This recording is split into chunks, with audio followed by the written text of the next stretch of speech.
اللهم صل على أشرف الأرض والعجام وإمام مكة والحرام سيدنا محمد وعلى آله وصحبه وبارك وسلم واجعله يا رب شرفا وكرما ومحابة ورفعة ورفعة وبرا وبإكراما وسودا ونورا وتعظيما. Assalamualaikum warahmatullahi wabarakatuh. Allahu Akbar, Allahu Akbar,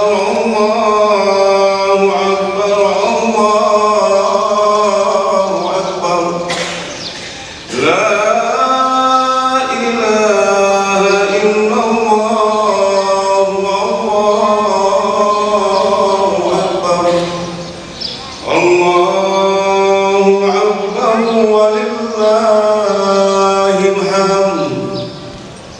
Allahu Akbar, Allahu Akbar, Allahu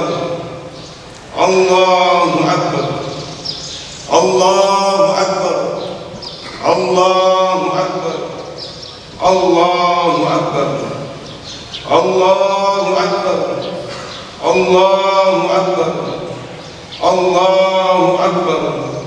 La ilaha illallah, wallahu akbar, Allahu akbar, walillahil hamd. Alhamdulillah, alhamdulillahilladzi khalaqa kulli syai'in wa huwa ala kulli syai'in qadir. Asyhadu an la ilaha illallah wahdahu la syarika lah wa asyhadu anna sayyidana Muhammadin wa ala alihi wa sahbihi ajma'in. Amma ba'd.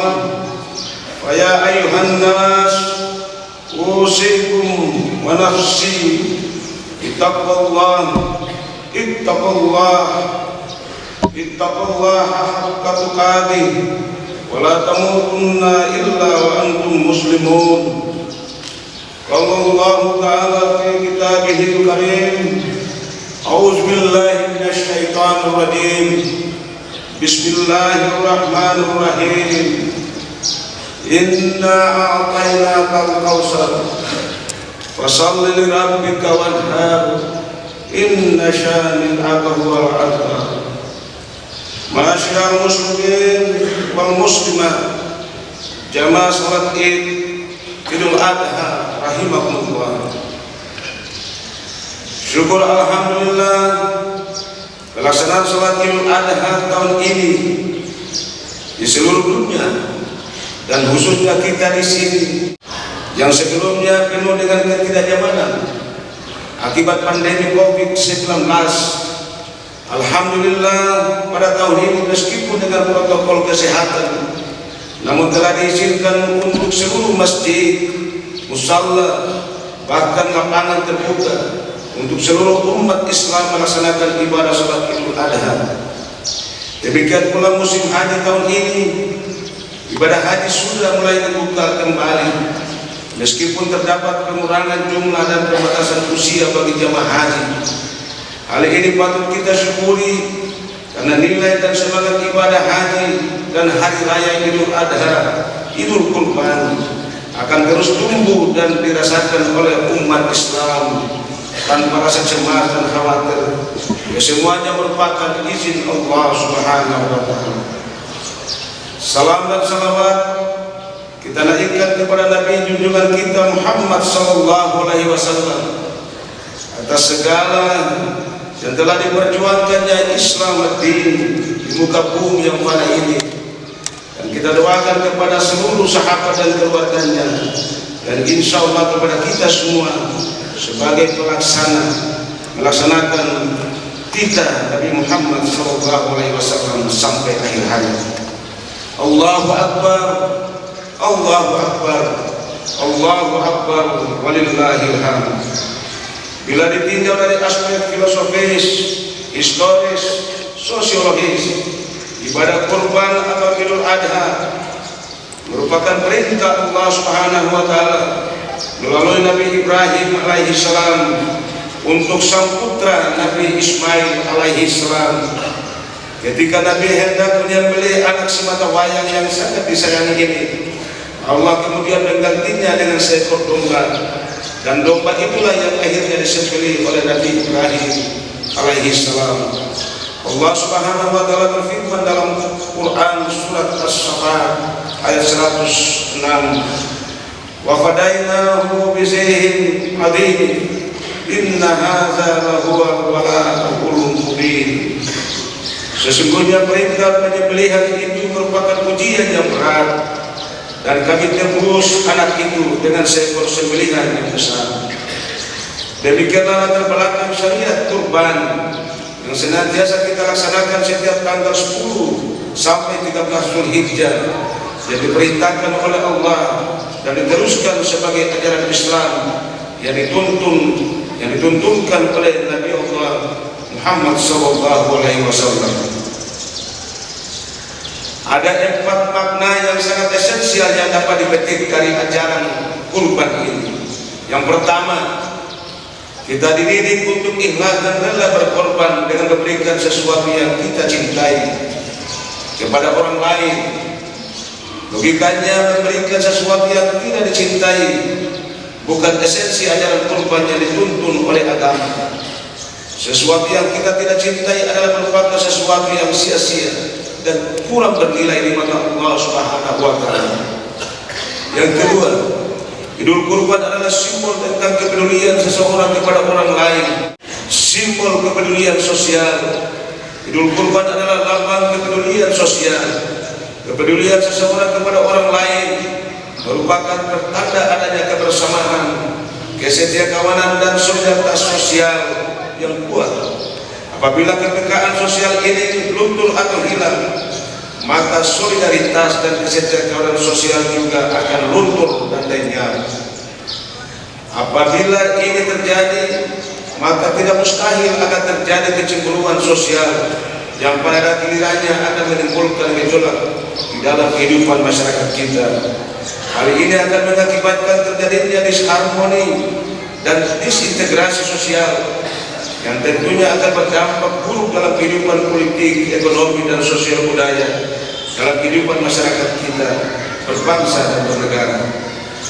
Hal yang kita inginkan adalah tetap kuatnya kohesi dan solidaritas sosial dalam kehidupan kemasyarakatan, kebangsaan, dan kenegaraan.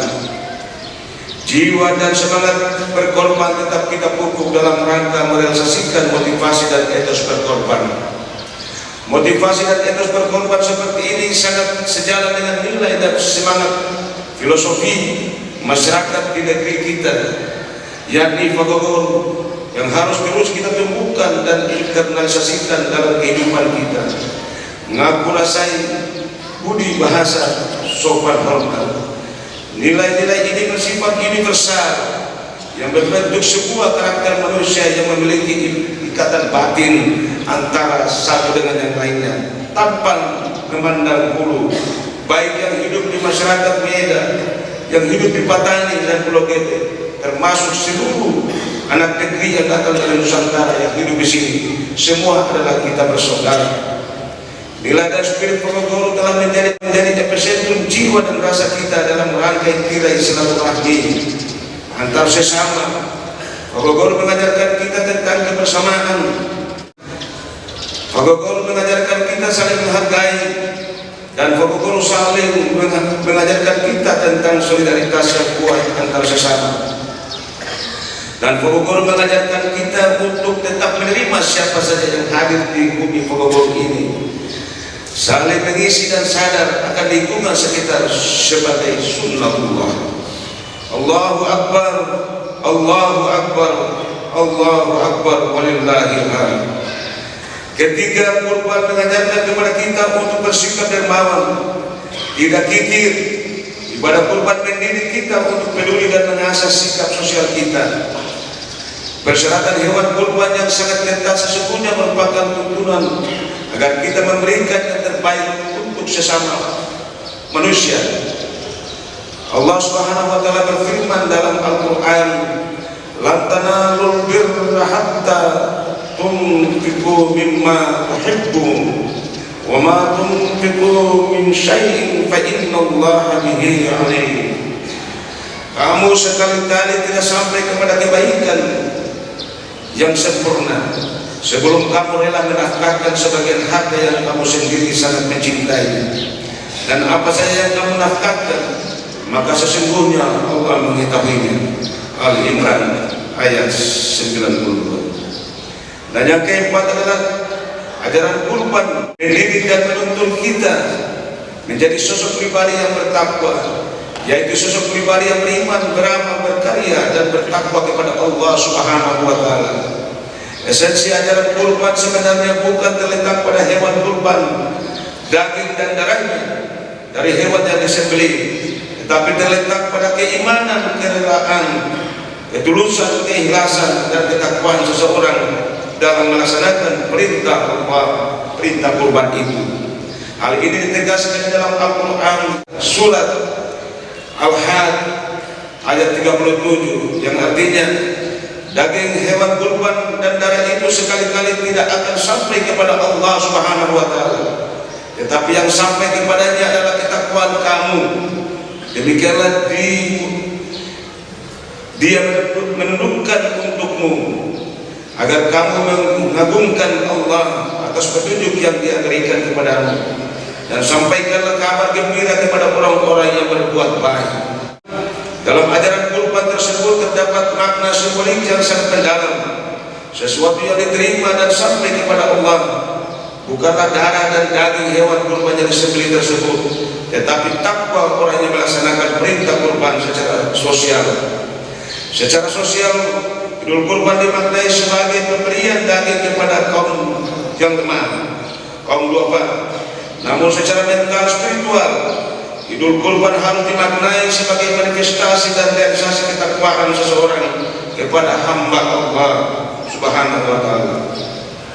Jika kita dalami makna ibadah haji yang kini dilaksanakan oleh saudara-saudara kita di tanah suci, akan ditemukan suatu hubungan yang sangat kuat dengan penanaman nilai-nilai kemanusiaan dalam ibadah kurban yang kita lakukan di tanah air dalam satu rangkaian hikmah ibadah. Secara berurutan rangkaian ibadah haji dimulai dari miqat, nilai melaksanakan haji, niat melaksanakan haji. Pakaian yang sebelumnya terdiri dari berbagai model dan warna diganti dengan pakaian ihram. Semuanya berwarna putih, tidak berjahit. Secara simbolis miqat menggambarkan nilai kemanusiaan. Di hadapan manusia mereka boleh berbeda karena harta dan jabatan, tetapi di hadapan Allah Subhanahu wa taala mereka semua sama. Hal ini mengandung ajaran agar manusia tidak membanggakan kekayaan dan kelompok etnisnya, sukunya, pangkat dan jabatannya. Suatu saat semua akan hilang sirna. Semuanya akan menghadap Allah hanya dengan 2 lembar kain kafan. Selama berpakaian ihram, jamaah haji dilarang melakukan beberapa hal. Mereka dilarang mengumbar nafsu birahi, bertengkar dan membuat kerusakan. Mereka diharapkan menyakiti binatang, berburu, menumpahkan darah dan merusak pepohonan. Hal ini memberikan kesadaran agar manusia senantiasa memelihara diri dan lingkungannya. Manusia tidak boleh mementingkan diri sendiri. Manusia dilarang memangsa sesama manusia dan makhluk lainnya. Jamaah haji kemudian melakukan tawaf mengelilingi Ka'bah. Di dekat Ka'bah terdapat Hijr Ismail, pangkuan Ismail. Disitulah ibunda Ismail, Siti Hajar, mengasuh putranya. Hajar istri kedua Ibrahim, ia memiliki ketabahan dan kemauan yang keras dalam mengasuh dan mendidik putranya. Dia seorang yang bertanggung jawab, patuh dan kepada suami dan taat kepada Allah Subhanahu wa taala. Rangkaian selanjutnya adalah sa'i, yang berarti usaha yang sungguh-sungguh, kerja keras. Ibadah ini merupakan rekonstruksi kembali bagaimana Siti Hajar berusaha dengan susah payah untuk mendapatkan seteguk air untuk sang anaknya Ismail yang dicintai. Guna mendapatkan air seteguk itu, Siti Hajar berlari bolak-balik dari Bukit Safa dan Bukit Marwah. Safa berarti kesucian dan ketegaran, Marwah berarti ideal kemanusiaan. Sikap menghargai kemurahan hati dan memaafkan orang lain. Hal ini mengandung pelajaran bahwa siapapun bisa menjadi yang terbaik kalau dia ingin bekerja keras. Hal ini mengandung pelajaran bahwa siapapun bisa menjadi yang terbaik bila dia bekerja keras. Manusia harus mendasari perbuatannya dengan niat yang suci dan tegar demi kemaslahatan manusia antar sesama. Manusia harus bermurah hati, kasih sayang, mau memaafkan kesalahannya dan mau memaafkan kesalahan pada orang lain. Manusia tidak boleh hanya mementingkan diri sendiri. Rangkaian ibadah haji dilanjutkan dengan berwukuf di Arafah. Wukuf berarti berdiam dan berhenti. Arafah berarti mengenal atau mengetahui dengan pasti, menyadari jati dirinya. Jamaah haji menginap untuk merenungkan jati dirinya dan menemukan kearifan yang bersumber dari pancaran ilahi Rabbi. Pada tahap ini jamaah haji diharapkan menemukan kearifan, menjadi manusia yang sangat arif dan bijaksana. Setiap gerakannya senantiasa didasari pengetahuan yang mendalam, sehingga tidak menimbulkan kerusakan dan merugikan dirinya. Selanjutnya rangkaian ibadah dilanjutkan di Musdalifah. Di tempat ini jamaah haji melempar jumrah. Ibadah ini menggambarkan bagaimana Nabi Ibrahim alaihissalam melempar syaitan yang terus-menerus menggodanya untuk melanggar perintah Allah. Melempar jumrah berarti membuang jauh-jauh sifat-sifat syaitan dalam diri kita. Sifat-sifat itu antara lain suka menghasut, memfitnah, menyebar rasa benci dan dengki kepada orang lain, serta membujuk orang lain untuk berbuat kemungkaran dan permusuhan, bahkan pembunuhan. Inilah sisi kendala dari hikmah ibadah kurban dan ibadah haji, yang kesemuanya memiliki kekuatan untuk menegakkan nilai-nilai kemanusiaan, empati sosial antara sesama manusia yang dilandasi oleh keimanan dan keikhlasan untuk mendapatkan keridhaan Allah Subhanahu wa taala. Allahu Akbar, Allahu Akbar, Allahu Akbar, walillahil hamd. Dari tataran nilai kemanusiaan dan solidaritas sosial yang terungkap dari hikmah ibadah ini, akan lebih besar getarannya jika penglihatan dan perhatian kita tertuju kepada situasi dan kondisi yang dialami oleh keluarga Ibrahim bersama istrinya Siti Hajar dan putra Ismail. Kemudian kita menengok dengan iman dan kecintaan terhadap perjuangan dan pengorbanan Rasulullah Sallallahu Alaihi Wasallam dalam menegakkan dan menyebarkan dakwah dan risalah dinul Islam di persada bumi ini. Beliau-beliau ini telah menegakkan nilai kemanusiaan dan pengenalan diri di puncak ajaran kurban dan ibadah haji di atas hamparan dan kedalaman samudra tauhid. Jiwa pengorbanan keluarga Nabiullah Ibrahim dan Nabi besar Muhammad sallallahu alaihi wasallam sebagai pemimpin dari semua nabi dan rasul telah mengilhami dan memotivasi jiwa korban di kalangan para tokoh perjuang Islam maupun para pahlawan di kalangan umat Islam dan bangsa Indonesia. Dalam sejarah nasional maupun lokal, kita punya banyak pahlawan-pahlawan semua bangsa yang telah berjuang mencucurkan darah dan air mata. Mereka telah berkorban. Mereka adalah Sultan Buku, Sultan Babulan dalam mengusir penjajah Portugis dan Belanda dari bumi Nusantara melumpuhkan Irahan.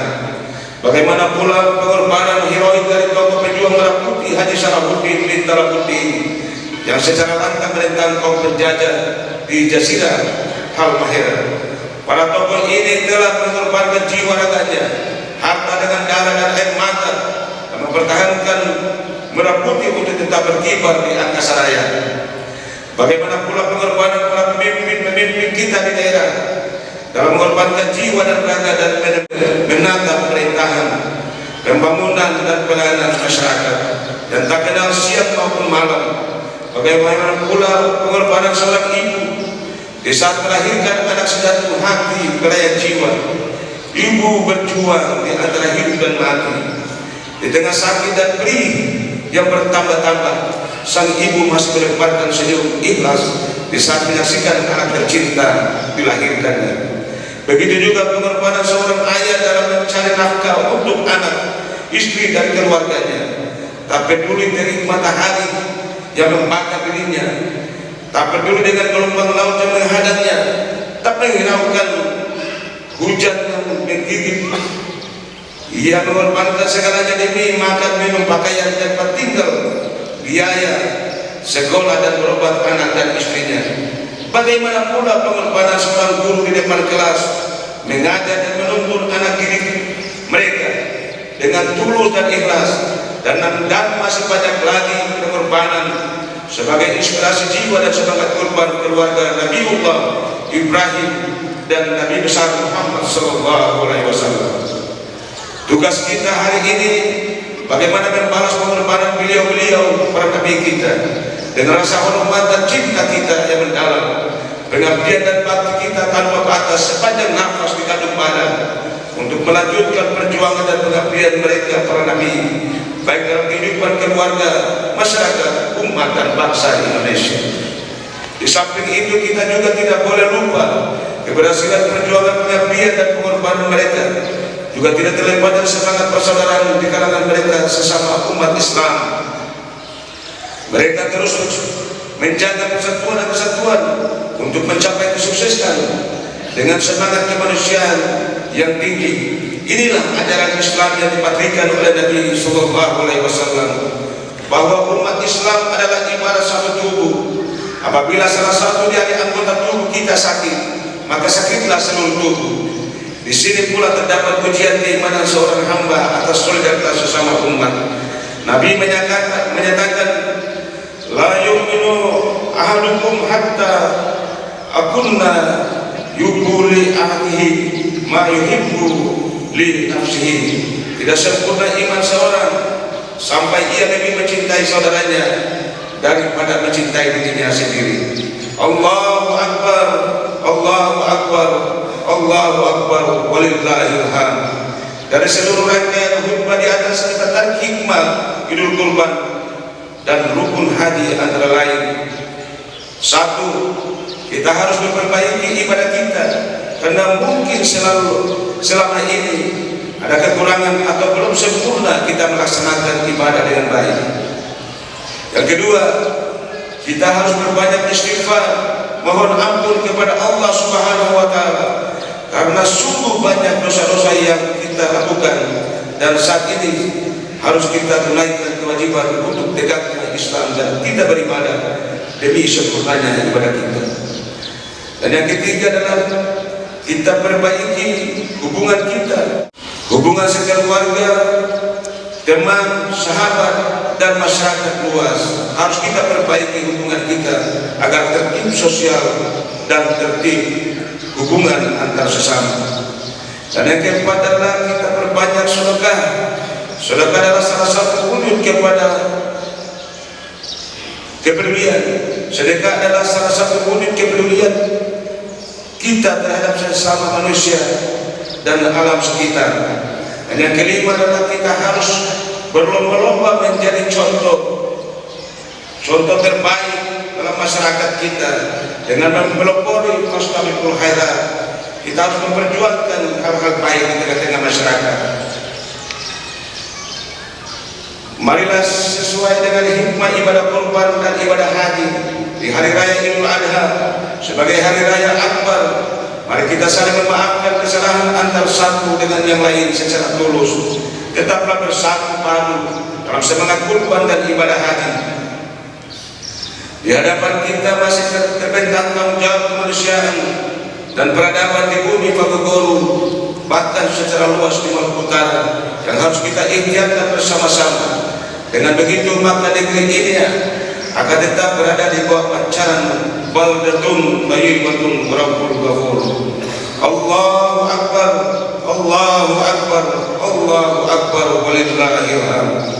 Akhirnya marilah kita tundukkan kepala dan menaikkan hati yang tulus kepada Allah Subhanahu wa taala seraya menaikkan doa dan ampunan. Astaghfirullahaladzim, astaghfirullahaladzim, astaghfirullahaladzim, allazi la ilaha illa huwal hayyul qayyum wa atubu ilaih. Allahumma salli ala Muhammad wa ala ali Muhammad. Allahumma ya Allah, di pagi ini kami hidup dan berkumpul di masjid yang mubarak ini dengan kalimat ikhlas di atas agama Nabi kami Muhammad sallallahu alaihi wasallam, di atas milat Ibrahim yang hak dan muslim, dan dia tidak termasuk orang-orang yang musyrik. Dari lubuk hati kami yang paling dalam menaikkan doa dan permohonan kami. Allahumma ya Rahman, berikanlah nur hidayahmu kepada kami agar kami mampu memahami dan menerima petunjukmu di dalam kitab suci Al-Quran dan pada alam beserta segala isinya yang kau bentangkan di hadapan kami. Dan jadikanlah kami hamba yang pandai bersyukur atas segala nikmat yang engkau berikan, sebab kami sadar berapa banyak udara yang kami hirup setiap saat, air yang kami minum, makanan yang kami makan, dan masih banyak lagi nikmat-Mu yang kami terima. Namun sebanyak itu pula yang kami ingkari. Kami sering lupa dan lalai serta menyombongkan diri. Ya Allah, ampunilah kami. Allahumma ya Allah, dalam denyut nafas kami yang paling dalam, naik turunnya nafas kami, terdapat kekuatan hidup yang engkau tancapkan dalam diri kami. Namun karena kelalpaan kami lupa dan tidak menyadari bahwa semuanya akan berakhir dengan kematian. Maka rahmatilah kami dengan ketajaman nurani untuk memahami dan memanfaatkan kehidupan ini dengan baik, selalu berzikir mengingat panggilan-Mu dengan seruan azan dan iqamah, lalu menegakkan salat bertanda syukur kami kepada-Mu ya Allah. Ya Allah ya Rahman ya Rahim, jauhkanlah segala prahara dan musibah bagi negeri kami Halmahera Tengah. Pancarkanlah sinar rezeki-Mu kepada kami masyarakat Halten. Muliakanlah kami, jauhkan segala musibah dari masyarakat negeri Halmahera Tengah. Murahkan rezekinya ya Allah. Allahumma ya Ghaffar, ampunilah segala dosa dan kesalahan kami, dosa para pemimpin bangsa kami, dosa para guru-guru kami, serta dosa kedua orang tua kami, dan kasihanilah mereka sebagaimana mereka mengasihani kami di waktu kecil. Tuntun dan mudahkanlah segala urusan pemimpin di daerah-daerah ini dengan nur hidayah serta perlindungan-Mu dalam melaksanakan tugas pemerintahan, pembangunan dan kemasyarakatan di masa yang akan datang demi kemajuan dan kesejahteraan masyarakat negeri Halmahera Tengah. Allahumma inna nas'aluka salamatan fid din. Allahumma inna nas'aluka salamatan fid din wa fil jasadi wa ziyadatan fil ilmi wa barakatan fil rizqi wa tawbatan qabla al-maut. Allahumma hawwin 'alaina fi syakaratil maut wa najatan minan nar wa fa'inal hisab. Rabbana atina fid dunya hasanah wa fil akhirati hasanah wa qina azabannar. Allahumma salli ala Muhammad wa ala ali Muhammad walhamdulillahi rabbil alamin. Allahu akbar, Allahu akbar, Allahu akbar, walillahil hamd. Wassalamu alaikum warahmatullahi wabarakatuh.